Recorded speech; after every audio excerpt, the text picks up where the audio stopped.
Extinction Rebellion, for, against, you could be persuaded either way. 10,000 people in London this week and into the bank holiday weekend. They will have a round of protests and civil disobedience. They have glued themselves to a large pink table in Covent Garden, poured red paint into the Victoria Fountain outside Buckingham Palace. 300 protesters so far have been arrested.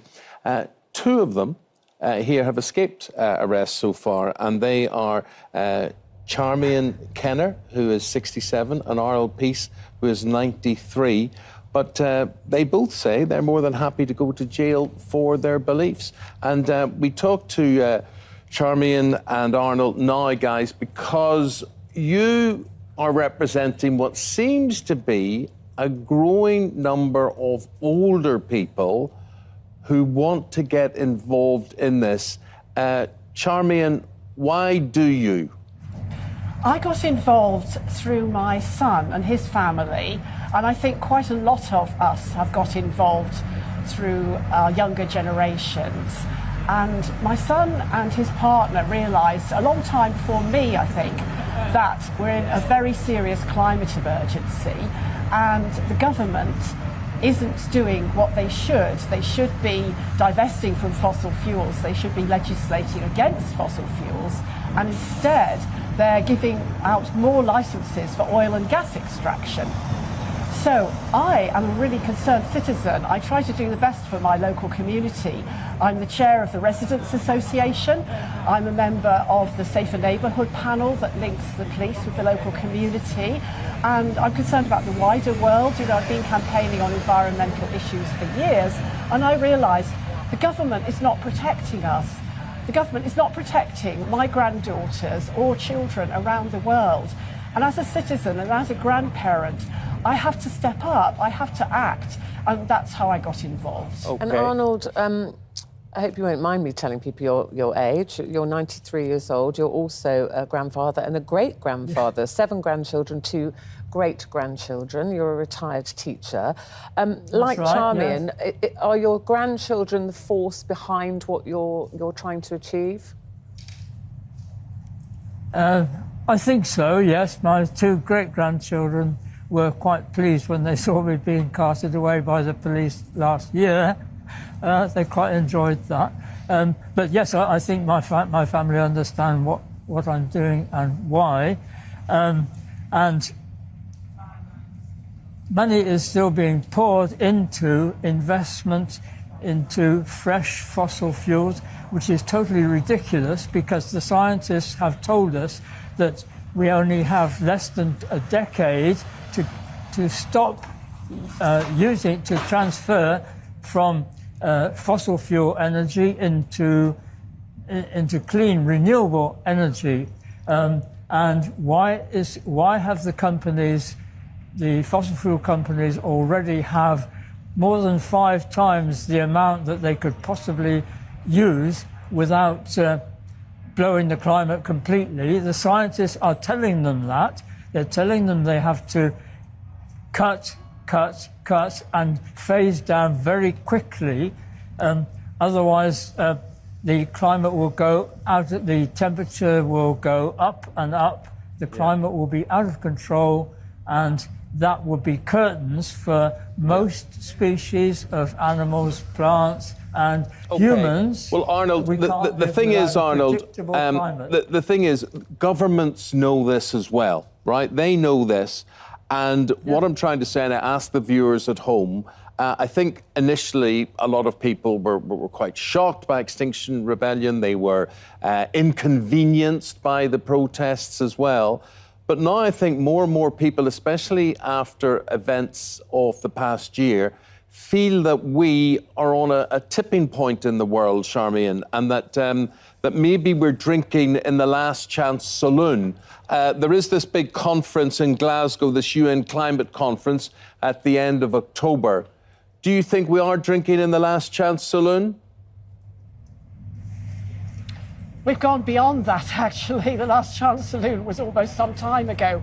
So we really desperately have to act now. And as you mentioned, we've got COP26 coming up very soon. And the UK is the leading government, the host government. And most unfortunately, they are not doing what they should to be a leader and to get other countries to make strong commitments. I mean, just as an example, you mentioned, sorry, yes, just as an example, you mentioned that ordinary people have been disrupted by Extinction Rebellion protests, and we regret that. But ordinary people and low-paid workers are the people who are really already been seriously affected by the climate emergency. So the government needs to have a programme of insulation for all homes, and instead they've cut their Green Homes grant. They need to have a programme to support renewable, sustainable transport, and instead they've got a huge road building programme. So they are more than drinking in Last Chance Saloon. I don't know where they are taking us, but we're falling off that ice shelf very fast indeed. Well, the climate's just getting worse behind you, Arnold. There's a lot of wind blowing there. The government, of course, will say, and I've got a number of rights of replies here from the Department of Transport, from the Department of Business, Energy and Industrial Strategy, and they will say, look, this is what we're doing, this is what we're spending here. My point is, Arnold, that the Extinction Rebellion tactics, it looks like it has to be something more than what the government is doing. It has to be something radical. It has to be something shocking, even though we're not comfortable with it, because how else are things going to change if it wasn't for Extinction Rebellion making a lot of noise about it? Well, we're certainly trying to put that message, yes. I've been supporting climate campaigns for 40 years, and during that time things have got worse because governments have not taken on board their responsibility. The climate emergency is like the COVID emergency, only more so, and it needs an energetic, thoroughly committed effort by our government and the governments of the world, which Britain invented fossil fuel use for industrial and transport purposes. Now it's time to shut the door on that, curtains to that. Let's go with science and with modernity and with nature. Let's preserve nature. At the moment, we're envisaging a trade compact with Brazil, and Brazil is just passing a land grab act of Parliament to open up the Amazon to what they say is economic development. Economic development of the Amazon means destroying the rainforest, which is one of the main regulators of our climate and our water system. Arnold, if you wreck the Amazon, I'm so sorry to interrupt you.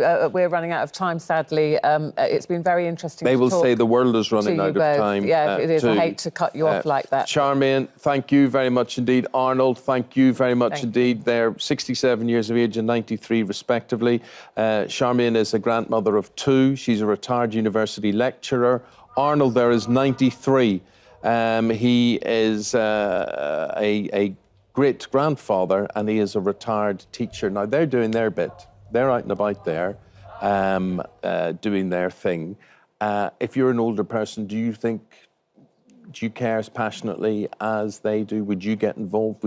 What would it take to actually go out and protest?